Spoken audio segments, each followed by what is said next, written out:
Então, oficialmente, bom dia para todo mundo. Essa aula está sendo gravada, ela vai ser disponibilizada lá no Encontro 1 em aula a todos os alunos.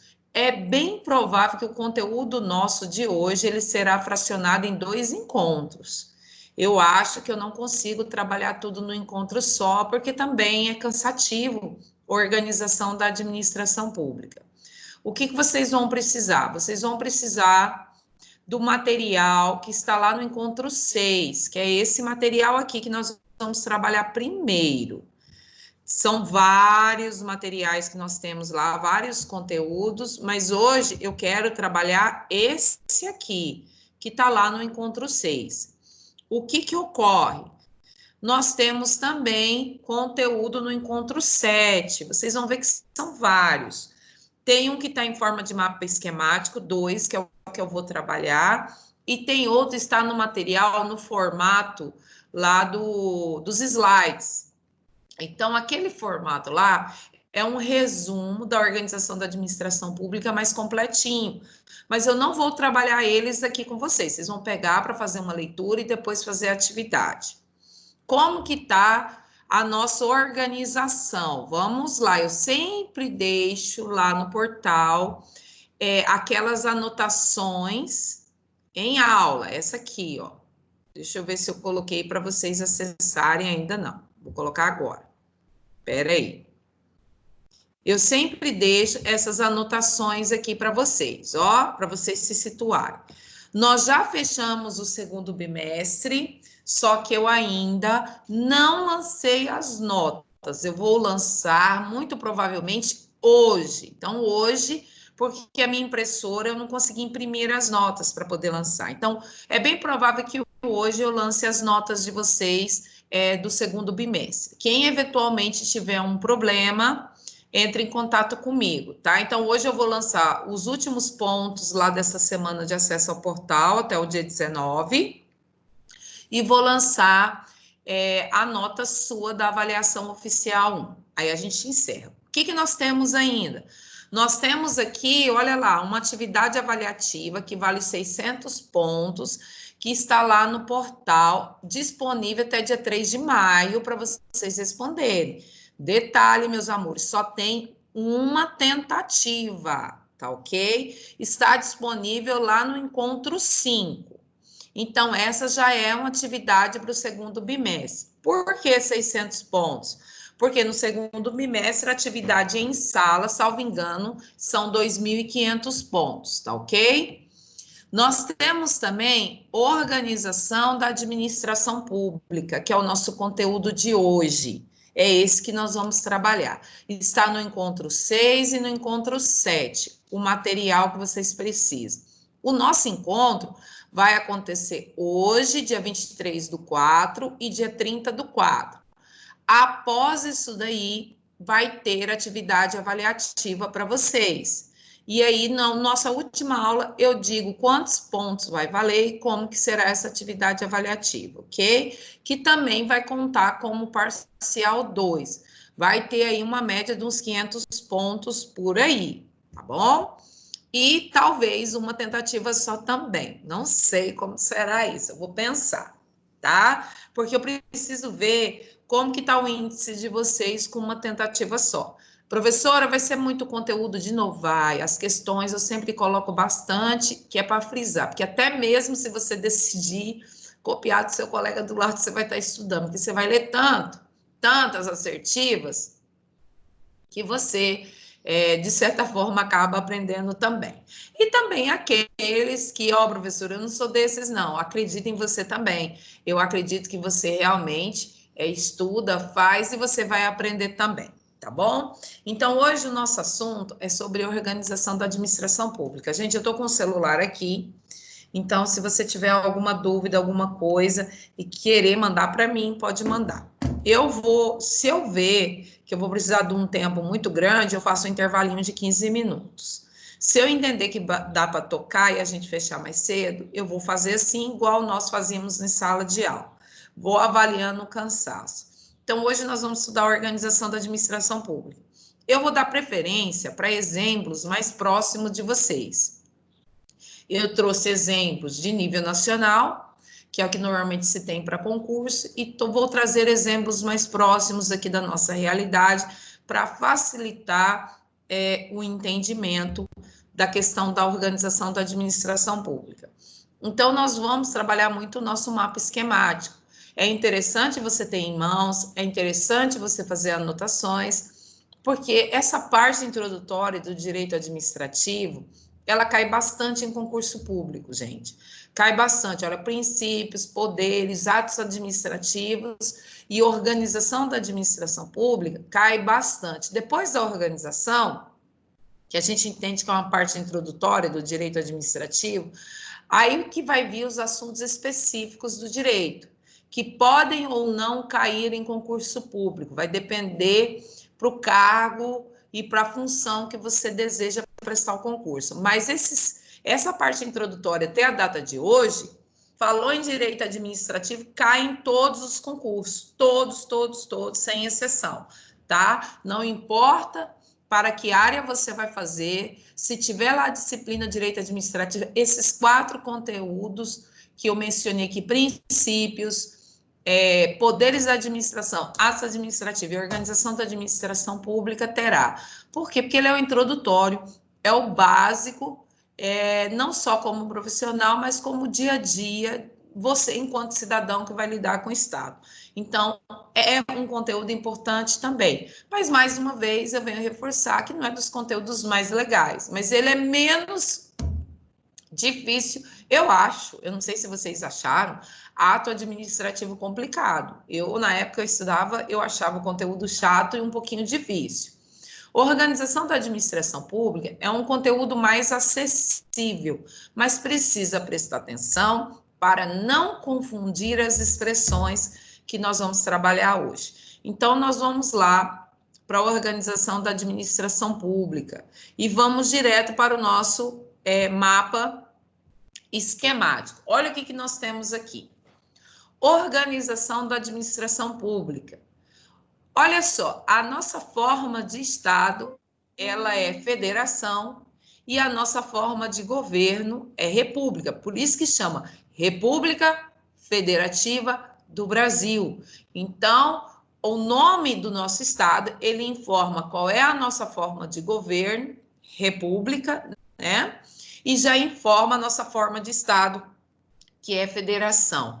Então, só para a gente lembrar, o que é federação, professora? Federação, quando eu digo que nosso Estado é uma federação, eu anuncio que aqui as competências, deixa eu voltar aqui para mim, quando eu digo que um Estado ele é uma federação, eu estou dizendo que aqui o poder político, o exercício do poder político, que é o poder, o que é o poder político? O poder de editar normas, de cobrar o cumprimento e de executar e julgar e resolver os conflitos de direito. Ok, quando eu digo que aqui é uma federação, eu estou dizendo que o exercício do poder político, ele vai ser fracionado não só em poder legislativo, executivo e judiciário, mas ele vai ser dividido em competências. Ou seja, aqui nós teremos vários entes políticos. Quais são eles, professoras? União, Estado, município e Distrito Federal, e que cada um vai pegar uma parcelazinha desse poder. Poder legislativo, executivo e judiciário. Isso aí vocês estudam lá em direito constitucional. Então, eu tenho os poderes políticos. Quais são os poderes políticos? Legislativo, executivo e judiciário. E nós temos os entes políticos: União, Estado, município e Distrito Federal. O conjunto desses entes políticos é que formam externamente a República Federativa do Brasil. Então, se vocês pararem para pensar, o nosso presidente da República, ele tem uma dupla atribuição.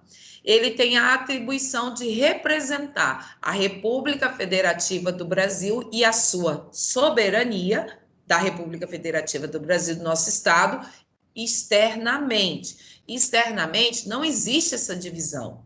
O Estado, ele é um só. E quando o nosso presidente, ele representa o nosso Estado, ele o representa como chefe de Estado. Agora, internamente, nós não falamos em soberania, nós falamos em autonomia dos entes políticos. Aí nós temos uma divisão de competência, União, Estado, Município e Distrito Federal, em que, por exemplo, o nosso presidente da República, aí ele já não representa a soberania, ele representa a autonomia da União, que é o nosso ente federal. E, nesse momento, ele não é mais chefe de Estado, ele é chefe de governo.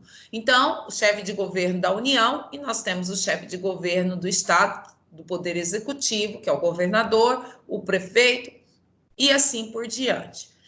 As competências desses entes políticos estão aonde? Estão na Constituição Federal. Inicia lá no artigo 18, aí começa no artigo 21, 22, 23, falando da competência da União. Você vai mais um pouquinho para frente, no artigo 30, nós temos a competência do município, 35, e ali distribui e organiza os entes políticos, as suas competências para legislar, os seus bens, quais são os bens.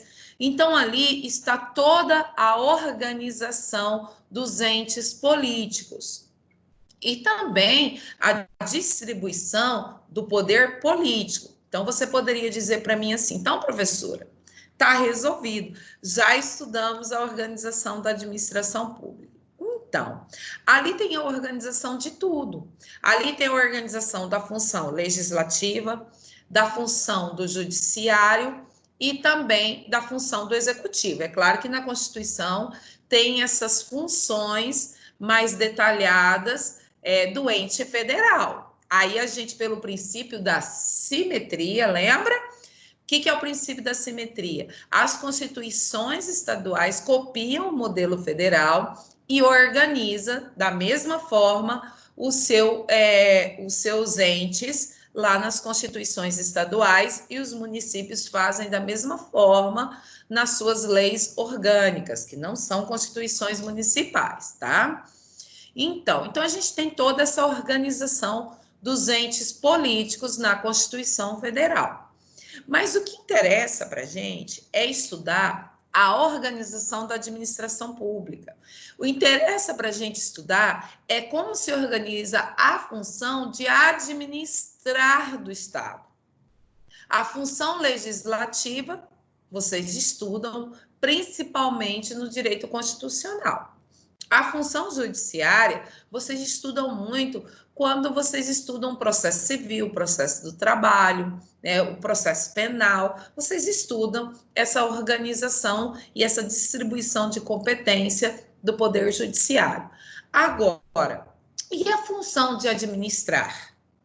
E a função das políticas públicas, de mover a máquina administrativa? Como que ela se organiza? Vocês estudam em direito administrativo com essa professora, que é o que nós vamos ver agora. Espero que tenha ficado claro para a gente voltar para o nosso mapa esquemático.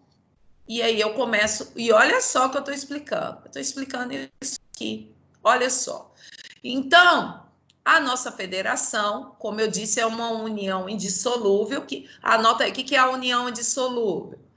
República Federativa do Brasil, RFB. A República Federativa do Brasil, ela é indissolúvel, ela não pode ser dividida. Significa que não pode um Estado membro, o Estado do Mato Grosso, amanhecer e falar assim que por conta dessa pandemia ele vai se declarar soberano e virar um país. Isso é impossível na formatação que nós temos hoje da Constituição Federal, porque logo no artigo 1º ela já informa que é uma união indissolúvel, tá ok? Já vimos aqui, já expliquei para vocês aqui, olha só, que nós temos o poder político central, a República Federativa do Brasil é uma pessoa jurídica de direito público externo, que tem os 3 poderes políticos que são divididos. Aqui nós temos a competência de cada poder político. Competência, função típica do legislativo, é a edição de leis, inovar. O executivo é de aplicar, executar a lei. E aí você anota aí também fazer políticas públicas. Só o executivo, amores, pode fazer políticas públicas, mas nenhum outro. Só o legislativo tem como função típica editar leis. Somente o executivo, judiciário, ou somente o legislativo. Judiciário e executivo jamais vai ter essa função típica. E julgar, solucionar conflitos, você anota aí. Fazer coisa julgada. Só o judiciário faz coisa julgada. Ocorre que, nas suas funções atípicas, cada um desses poderes vai pegar uma parcelinha da função típica do outro. Por exemplo, o poder legislativo, ele julga, assim como o judiciário. Embora ele não tenha o poder de fazer coisa julgada, o poder legislativo julga as contas do prefeito, julga em processo administrativo disciplinar. Ele não pegou toda a função típica do judiciário, ele pegou uma parcelazinha da função do judiciário de julgar, né? Mas não com todas as suas características. Por isso que nós dizemos que o legislativo tem como função atípica julgar. O legislativo, ele também tem como função atípica aplicar e executar a lei, que é uma parcelinha da função típica do executivo. Mas o legislativo não pode fazer política pública. Ele só pegou uma parcelinha dessa função administrativa só, tá? E assim por diante. O judiciário, ele também normatiza. É claro que ele não pode fazer leis, porque leis é uma função típica e exclusiva do poder legislativo, mas ele pode editar suas resoluções e suas portarias. Então, ele pegou uma parcelazinha ali. Por que eu estou dizendo isso? Porque se você olhar aí no seu material, pegue aí o teu material e dá uma olhada, você vai ver no seu quadro esquemático aí, que o que interessa para nós nesse momento é a função administrativa que cada um faz. É isso que interessa para nós. Então, o que interessa para nós é a função do Poder Executivo, principalmente, por isso que se você olhar aí, eu coloquei em destaque em vermelho, em círculo de vermelho, nós estudamos mais o Executivo. Mas muitas das coisas que nós vamos comentar cabe também para o Legislativo. Então, o que nós estudamos no direito administrativo é sua função administrativa. Então, se você voltar aí na organização, nós temos as nossas entidades, tá vendo? Tá destacado aí em negrito, as nossas entidades políticas. Quais são as nossas entidades ou os nossos entes políticos? Os nossos entes ou entidades políticas são 4: União, Estado, Município e Distrito Federal. Vou voltar lá para o mapinha esquemático para a gente entender melhor. Olha aqui. Nós temos a nossa entidade de direito público externo, que é a República Federativa do Brasil, que ela é indissolúvel, representado pelo nosso chefe de Estado, que é o presidente.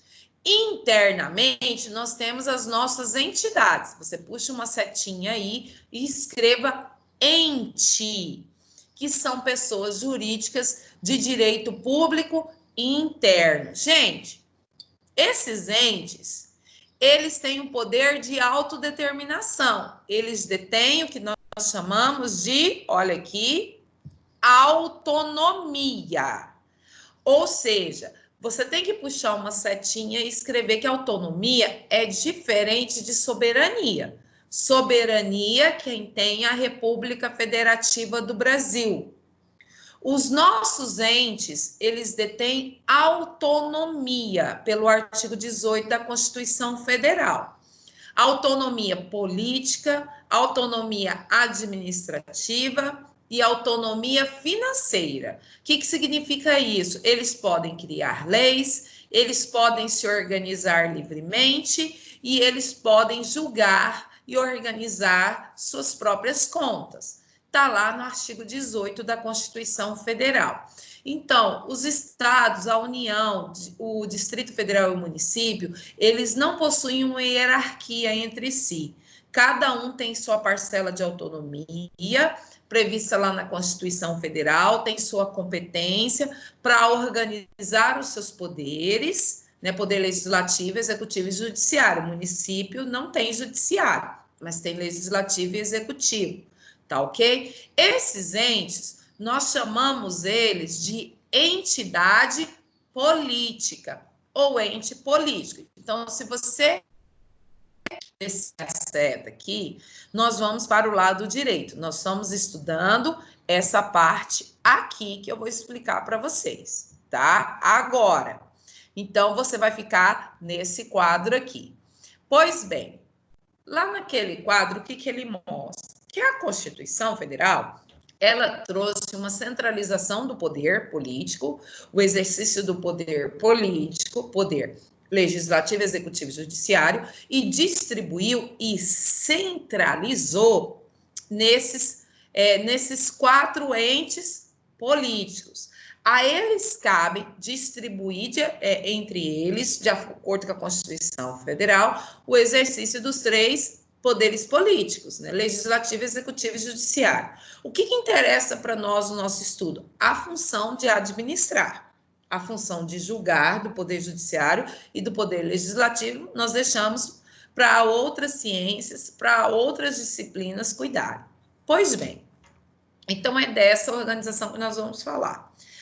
Nós dizemos que essas entidades, elas centralizaram, agora falando especificamente da função administrativa. Cabe a eles a função de administrar, julgar e legislar. Por isso que nós chamamos de ente centralizado. Olha como são sinônimos. Olha aí no teu material. Eu tenho entidade política, é sinônimo de ente centralizado, ou centralização política. Então, assim, centralização administrativa. Se eu usar a expressão entidade política, se eu utilizar a expressão ente político, se eu utilizar administração pública centralizada, e se eu utilizar a expressão administração pública direta, eu estou falando de quem? Eu estou falando do Estado, município, União e Distrito Federal. Por quê? Porque ela é uma entidade política. Toda vez que eu uso a expressão política, é porque eu estou fazendo referência à Constituição Federal. Normalmente, é uma expressão que tem a ver com Constituição. Ente ou entidade política, é porque tem previsão na Constituição. Quais são os 4 entes que têm previsão constitucional? União, Estado, Município e Distrito Federal. Quando eu uso administração pública centralizada ou administração pública direta, é porque eu estou dizendo que eu estou falando de uma administração pública cuja competência está centralizada, está diretamente mencionada na Constituição Federal. Quais são elas? União, Estado, Município e Distrito Federal. Nunca esqueça, administração pública direta, administração pública centralizada, ente político são sinônimos. Eu estou fazendo referência àqueles entes que são tratados pela Constituição Federal. União, Estado, Município e Distrito Federal são sinônimos. Mas, professora, o porquê de utilizar essa nomenclatura está lá no nosso quadro esquemático. Olha lá, é porque a Constituição deu competência para o exercício da atividade diretamente através dos seus órgãos e seus agentes. É por isso que eu chamo de administração pública centralizada, entidade política ou administração pública direta. Qual é o conceito, professor? Está lá no mapinha esquemático. Conjunto de órgãos que integram as pessoas federativas. Quais são as pessoas federativas? União, Estado, Município e Distrito Federal, de forma centralizada das atividades administrativas do Estado. Eles são os titulares da execução do serviço público, são eles. E aí eu trago todos esses entes aí. Vamos dar uma olhadinha para a gente poder fixar lá no material. Olha aqui, quadro esquemático 6. Então, eu estou explicando essa parte aqui. Então, eu tenho a nossa entidade política ou ente político, também conhecido como administração pública direta, também conhecido como pessoa federativa ou ente federativo. Eu estou falando de quem, amores? Eu estou falando desses quatro aqui: União, Estado, Distrito Federal e município. Pois bem, a Constituição, ela fez essa previsão e ela colocou que, lá no artigo 18, que eles podem se organizar, né, que eles têm autonomia para se organizar. Então, a nossa Constituição é de 88, mas nós sabemos que nós tivemos constituições anteriores. O que acontece com o nosso Brasil? O nosso Brasil, amores, o nosso Brasil ele é super extenso. Ele é extenso geograficamente, né? Ele tem uma grande quantidade aí de habitantes. E imagine assim, primeiro, as nossas constituições, elas entenderam que o nosso Estado deveria ser federação, ou seja, repartir as competências do Poder Legislativo, Executivo e Judiciário, não ficar centralizado na União, mas repartir essa competência, considerando também a nossa grande extensão territorial. É diferente de estados menores. Olha só, pega o mapa e compare o tamanho da nossa extensão territorial com Portugal, com a Itália, com a Inglaterra. Olha a diferença. Então, nós temos uma forma particular de se organizar. Pega aí o Paraguai para você ver. Nós temos uma forma de se organizar muito peculiar, que é essa forma federativa. Então, o que ocorre? Quando as constituições elas deram autonomia para os municípios, estados e a União se organizar, o que ocorreu na década de 60? Na década de 60, no Brasil, vamos pegar um exemplo, um município. Vamos pegar um exemplo, o município de Rondonópolis. Eu vou utilizar ele como exemplo. O município de Rondonópolis começou a se organizar na década de 60, né? Nossa emancipação, só me engano, em 1953. O nosso município começou a crescer. Quem que é o nosso ente político que exerce o poder legislativo e executivo? Nós não temos o judiciário. É o município. Então, o município estava se organizando. Ele criou as suas secretarias, começou a criar a sua secretaria de educação, depois criou a sua secretaria de saúde, aí ele criou a secretaria de infraestrutura e o município foi crescendo. O que ocorre? Ocorre que o nosso município chega num dado momento, ele está muito grande. E o prefeito, que ele está no poder hierárquico maior, ele começou a observar que sozinho ele não conseguia administrar tudo. Ele não conseguia ordenar e cuidar de todas as políticas públicas, de todas as despesas. É muita coisa. Então, ele começou a pensar assim, olha, eu preciso criar um ente que tenha mais autonomia para exercer alguns serviços que eu entendo que são serviços essenciais, que precisam de maior atenção e de uma gerência melhor. Assim aconteceu com a União também. A União, já na década de 60, o governo federal, com o Brasil em expansão, a década de 60 o Brasil teve muita expansão econômica. Ele começou a observar que alguns serviços, eles precisavam requer mais atenção. Não era possível o presidente e os seus ministros cuidarem de tudo. Alguns serviços, eles eram considerados serviços tão especiais que seria interessante ter uma equipe especializada que cuidasse especificamente desse serviço. E assim acontecia nos estados. Até que na União aconteceu mais rápido, na década de 60, surgiu o Decreto 200. E esse Decreto 200, da década de 60, ele dizia que a União, ela poderia pegar uma parcelinha da sua competência e criar um outro ente. Aí eu estou falando de criador e criatura. Então, a União poderia criar um outro ente, criador e criatura, dá mais autonomia para esse ente, para ele não ficar tão dependente do gabinete da presidência e dos ministros, para executar determinado serviço, para melhorar a qualidade do serviço. E isso aconteceu, por exemplo, com a Previdência. A Previdência é um direito fundamental de segunda dimensão, que é muito essencial. Então, eles entenderam que era interessante dar uma prestação de serviço melhor, um cuidado melhor para a Previdência, e resolveram criar um ente à parte. Mas aí ele não é um ente político, porque o ente político, a União, ela tem o poder executivo, legislativo e judiciário. Quando a União decidiu criar esse ente, ela tirou uma parcelinha do seu poder, ou seja, ela descentralizou uma parcelinha do seu poder, que é o poder de administrar, para criar uma outra entidade com personalidade jurídica e também com autonomia. Mas ela ganhou somente uma autonomia para administrar. Veja que a União não deu toda a sua autonomia. A União continuou com o poder legislativo e com o poder judiciário. O que ela tirou foi uma parcelinha da sua função de administrar e deu autonomia, ela descentralizou. Lembra que a administração pública centralizada, ela descentralizou e criou uma entidade chamada INSS, né, que é o nosso Instituto Nacional de Seguridade Social,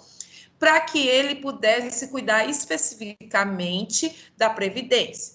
Depois, deu autonomia, ela pensou assim, poxa, a educação superior é muito importante. Eu acho que eu também vou descentralizar essa essa vou tirar das mãos dos ministros e vou tirar das minhas mãos a função de administrar o ensino superior e vou criar também um ente específico para cuidar da educação superior. E assim ele fez, e nascem as universidades, que não são ministérios. E depois ele começou a pensar assim, olha, eu acho que os serviços bancários são importantes, essa prestação de serviço. Eu vou tirar isso da minha responsabilidade, essa função de administrar os serviços bancários, e vou passar isso daí, eu vou descentralizar esse serviço, e criou os bancos, Caixa Econômica e Banco do Brasil. E fez o quê? Deu mais autonomia para esses entes. Aí houve uma descentralização. Então, o Decreto 200, ele permitiu à União, na década de 60, descentralizar algumas funções. Quais funções, professor? Somente a função de administrar, tá? A função de legislar, de normatizar, né? A função do Poder Judiciário continuou com a União. A única coisa que ela descentralizou foram alguns serviços. Então, o que acontece? São serviços que não vão ser mais prestados diretamente pela União. Não vai ser mais considerado a administração pública direta. Serão serviços agora que serão prestados indiretamente, porque agora a União criou um ente com mais autonomia. É um ente que ele não vai mais ficar subordinado hierarquicamente ao presidente da República. Vai ser um ente que vai ter mais autonomia de administrar, sem precisar ficar pegando aval o tempo todo do presidente. Vamos trazer agora aqui para Rondonópolis. Rondonópolis, como em todos os municípios e nos estados, eles copiaram o modelo da União, porque eles podem, princípio da simetria. E Rondonópolis, na década de 60, começou a crescer também. E começou a crescer, chegou na década de 70. Rondonópolis entendeu que já estava grande, estava crescendo demais. O prefeito também, que representa essa administração direta do município, Ele entendeu também que seria interessante descentralizar alguns serviços, porque Rondonópolis está grande, eu preciso prestar um serviço com mais qualidade. Então, ele começou a pensar assim, olha, eu acho que como Rondonópolis está crescendo, o serviço de água e esgoto é um serviço importante, eu preciso que esse serviço seja prestado com mais autonomia, é muita coisa para mim, é um serviço que requer muita atenção, eu vou descentralizar esse serviço, eu vou criar uma entidade para gerir melhor e trabalhar de forma mais eficiente, sem ficar subordinado a mim, dar mais autonomia. É como um filho que completa 18 anos, gente. Você não vai ter tanta responsabilidade assim sobre ele. É mais ou menos assim. Então, nasce o quê? O Sanear. Nasce o Sanear, que é o serviço nosso, né, de atendimento de saneamento básico de água e esgoto. Nasce o Sanear, que vai prestar especificamente esse serviço. Depois, o nosso município começou a observar também que a previdência própria dos servidores está aumentando o número de servidor efetivo, é muito importante. Aí ele resolveu descentralizar esse serviço, tirar das mãos do prefeito, o município, e passar e dar mais autonomia para a entidade. Aí nasce o INPRA, assim como tem o INSS no âmbito federal da União. E depois ele começou a observar que a saúde, por exemplo, do servidor público, é um serviço, plano de saúde, que ele não gostaria de cuidar diretamente também. Acho que eu vou descentralizar. Eu vou criar um ente e dar mais autonomia para esse ente, para ele administrar. E aí nasce aqui em Rondonópolis o Servo Saúde, aí nasce depois, nós temos, não na mesma ordem, tá, gente? Eu acho que o Servo Saúde, ele é até mais novo que a CODER. Aí nasce a CODER, né, que é a cooperativa nossa, que nós temos aqui de serviços que nós temos aqui em Rondonópolis, de manutenção asfáltica, essas coisas. A CODER também, ela deteve autonomia. Então, o Estado também pode fazer isso, o Estado, os municípios, o Distrito Federal e a União, que é o quê? Descentralizar alguns serviços e dar maior autonomia. Então, eu vou voltar lá e mostrar para vocês no nosso material como que é isso. Beleza. Então, a administração pública direta, nossos entes políticos, União, Estado, Distrito Federal, começou lá no decreto de 200 de 1967 da União, a possibilidade de descentralizar algumas atividades. Saía a competência da União, do Estado, do Distrito Federal e do município e criar outras entidades. Então, nós chamamos isso de quê? De descentralização. Nós vamos criar novas entidades. Professora, são novas entidades políticas? Não. Entidades políticas, eu só tenho a União, Estado, Distrito Federal e município. Eu vou chamá-los de entidade administrativa, são os entes administrativos. Por quê? Porque a única parcela que ela pegou disso tudo aqui foi a função de administrar, somente. Então, eu chamo eles de ente administrativo, ou eu vou chamá-los de administração pública descentralizada, que são 4 também: autarquia, empresa pública, sociedade economia mista e fundação pública. Olha só, essa delegação, que é o quê? A União, Estado, o Distrito Federal, o município, se quiser passar alguma de suas competências, descentralizar, sair uma parcelinha da sua função administrativa e passar aqui para esses 4 entes administrativos, precisa ser realizado por lei e precisa atender ao quê? Ao princípio da especialidade. O que isso significa, professora? Ele precisa criar um ente, qualquer um desse, ele só vai ser criado para atender uma atividade específica. Por quê? Porque qual é a minha finalidade? é criar um ente especialista, qualificado, cujo corpo de servidores, eles vão atuar especificamente na prestação daquele serviço e vão se tornar especialista naquilo. Aí nós temos a Petrobras, a famosa Petrobras, que ela é uma específica, é um ente administrativo específico para quê? Para tratar das questões de petróleo. Todo mundo que está ali para cuidar das questões de petróleo. Se você prestar um concurso para técnico da Petrobras, você sabe que especificamente você vai trabalhar com a gestão de petróleo. Tudo ali vai envolver petróleo. Agora, olha que diferença. Se você prestar para agente administrativo da prefeitura aqui de Rondonópolis, do município de Rondonópolis, você sabe que hora você pode cair na educação, ora você pode cair lá na infraestrutura, você pode cair lá na Secretaria de Saúde, você pode passear pelo município inteiro, pela prefeitura inteira e as suas secretarias. Agora, se você prestar concurso para o Sanear, sua vida vai ser gerida em torno de saneamento, rede, né, água e esgoto. Vai ser isso. Vira e mexe, a sua atividade administrativa vai envolver a atividade fim para o qual esse ente foi criado. Então, isso vem a atender o quê, gente? Princípio da eficiência. Lembra do princípio da eficiência? Buscar o melhor resultado.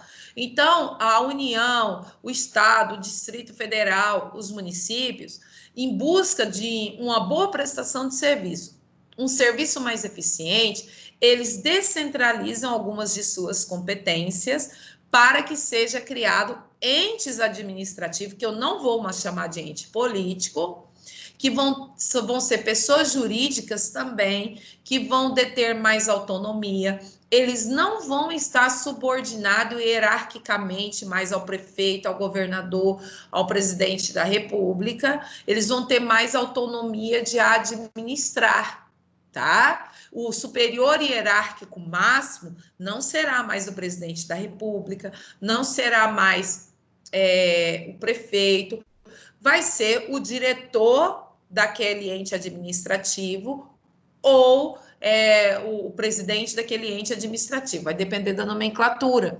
E ele não vai ser subordinado ao seu criador, né? A criatura ganha independência, é como pensar num filho que completou 18 anos. Você foi quem geriu, né?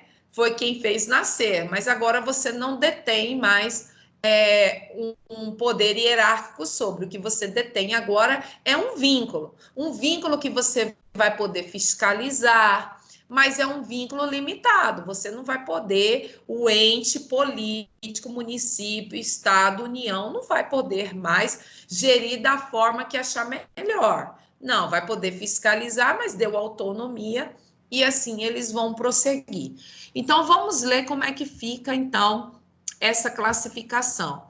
Nós temos aí administração pública descentralizada, ou ente administrativo, ou administração pública indireta.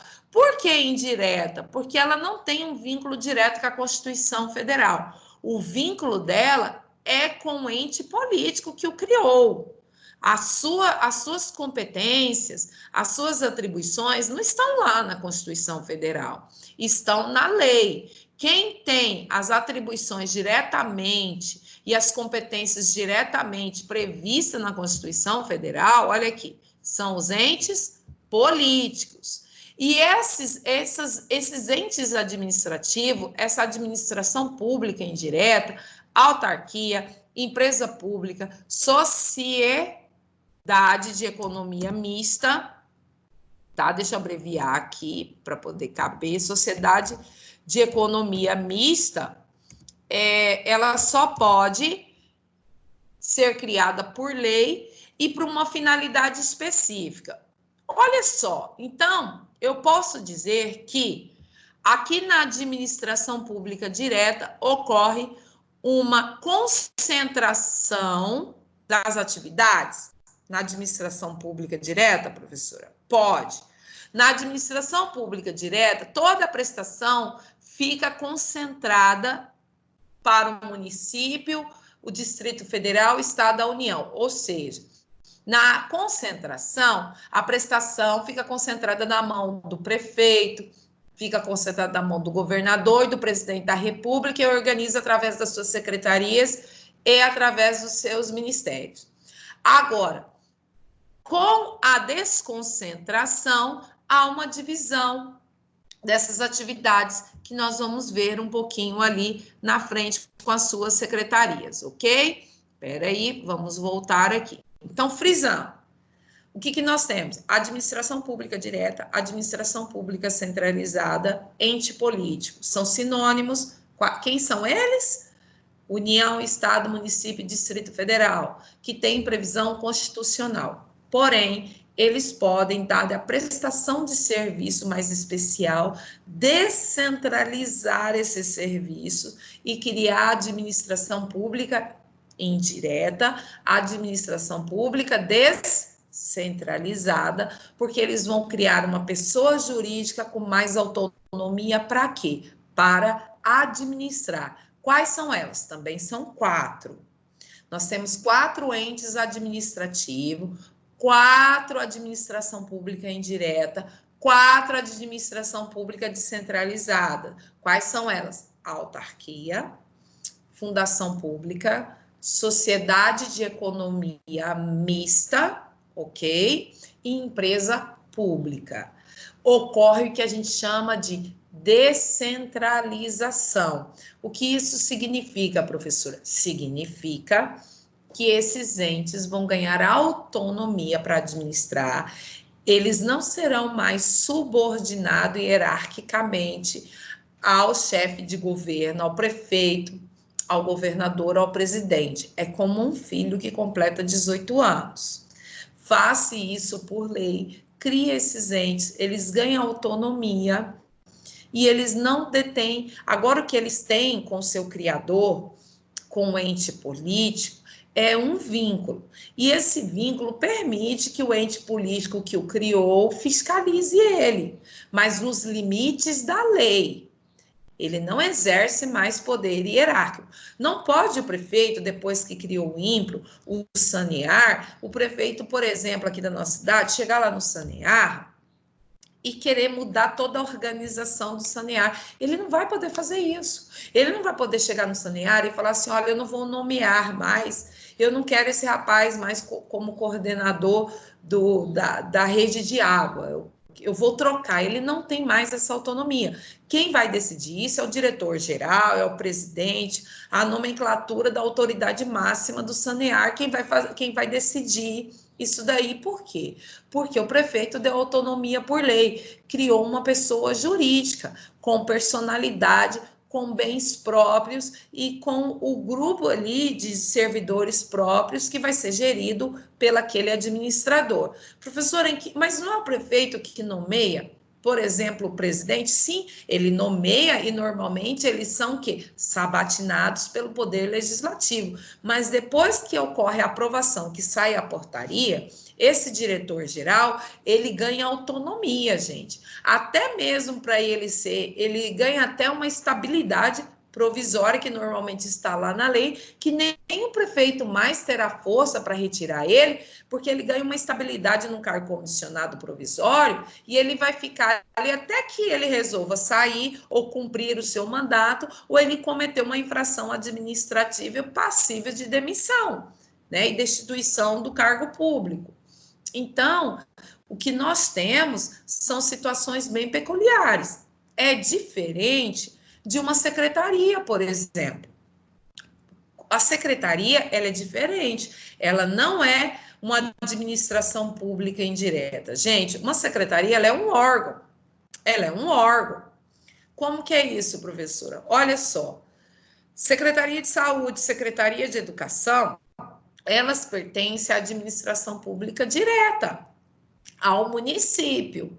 Ela tem um vínculo hierárquico com o prefeito, assim como a Secretaria do Meio Ambiente do Estado de Mato Grosso, ela é um órgão do ente político Estado. Ali o que eu tenho é hierarquia. Ali o governador, ali nos ministérios também. Vocês não veem aí, por exemplo, agora, o ministro nosso da Saúde do governo federal, ele foi exonerado, o presidente decidiu. Por quê? Porque o presidente tem um vínculo hierárquico com esse ministro.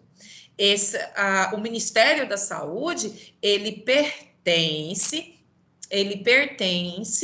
ao ente político, União, que é chefiado ali, o chefe de governo é o Poder Executivo, o presidente. Então, ele pode exonerar, tem um vínculo de poder hierárquico e colocar outra a qualquer momento. Agora, diferente é, por exemplo, com o INSS, porque o INSS é uma administração pública indireta que foi criada por lei e que ganhou autonomia. Ela não é um órgão, ela é um ente. Ela não está mais subordinada à União, ela ganhou autonomia. Então, a interferência ali é mais restrita. O presidente da República só vai poder interferir nos limites da lei. Por isso, há tantas discussões. Lembra que surgiu uma discussão que falou que, nossa, o presidente da República vai determinar que... como é que fala? Os militares que estão na reserva, era isso? Não lembro. Que eles possam prestar serviço para o INSS, virou uma discussão. Por quê? Porque o INSS, uma autarquia, detém autonomia. Então, a forma de interferir é mais complicada mesmo. Por quê? Porque tem que observar os limites da lei, porque não há mais uma relação hierárquica.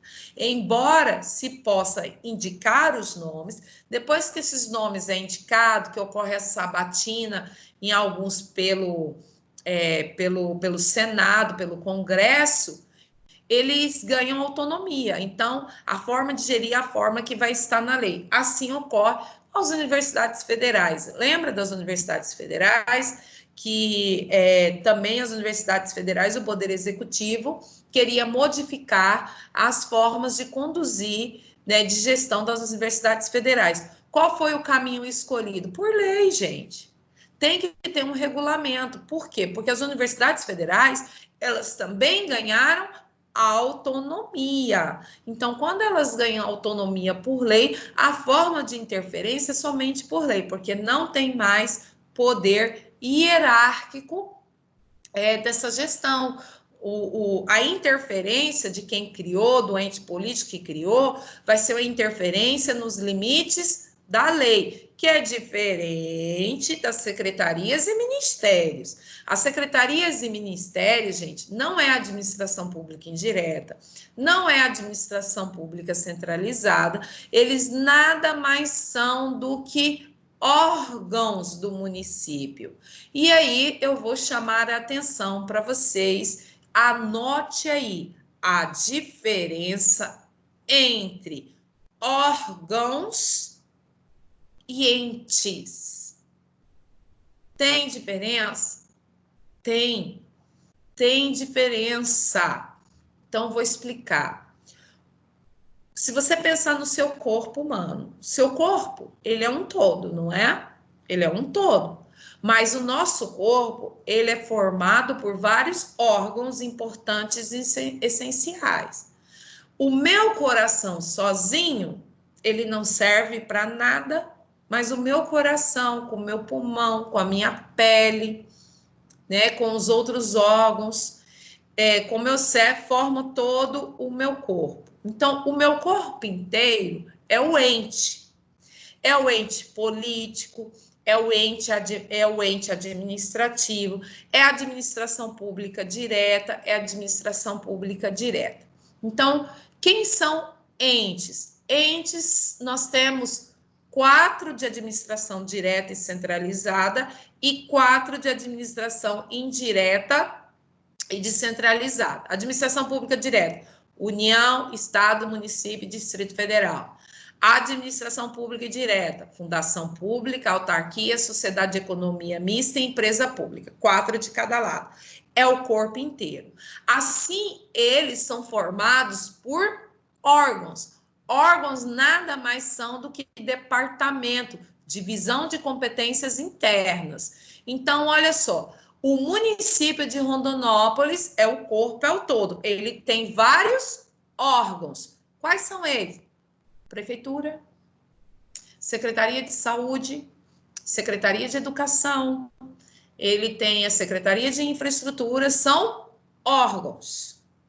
E aí eu tenho a administração pública indireta aqui no município, Sanear, INPRO, CODER, eles não são órgãos, eles são entes, eles são um corpo inteiro, porque eles ganharam vida e ganharam autonomia, mas eles também têm órgãos. Se você chegar lá no Sanear e falar assim, olha, foi cortada a minha água, aí você fala assim, ó, vai lá no departamento de corte e religação, é um órgão. Departamento de multa é outro. Departamento de engenharia é outro. Departamento de tratamento de água é outro. Então, esses departamentos são os órgãos que formam o todo ente. E aí nós vamos fazer um pequeno intervalo de 10 minutinhos, mas se você estiver me ouvindo, eu gostaria que você respondesse a seguinte pergunta aqui no celular, se vocês quiserem, tá? Porque eu volto depois de... Gente, vou dar um intervalinho de 10 minutinhos para a gente poder voltar, tá? Eu vou deixar a seguinte pergunta para vocês. Câmara Municipal de Rondonópolis é órgão ou ente? É administração pública direta ou indireta? O que é a Câmara Municipal de Rondonópolis e o nosso poder legislativo? Como que você classificaria a Câmara Municipal aqui de Rondonópolis, ou Assembleia, ou Congresso, ou Senado? Como que você classificaria? Você classificaria ele como administração pública direta, classificaria como órgão, ou classificaria como administração pública indireta? Como que você classificaria? Porque eu disse que direta e indireta é 4 de cá, 4 de cada lado. Mas eu não falei do Poder Legislativo da Câmara Municipal, não falei das assembleias e não falei do Poder Judiciário ali do Fórum. Fórum é o quê? Tá? Vou fazer um intervalozinho aí rapidinho na nossa aula, 10 minutinhos, eu volto explicando essa diferença que na vida prática tem pego muitos advogados aí desavisados, tá bom? Beijo! Dá 10 minutinhos eu volto, vai embora não.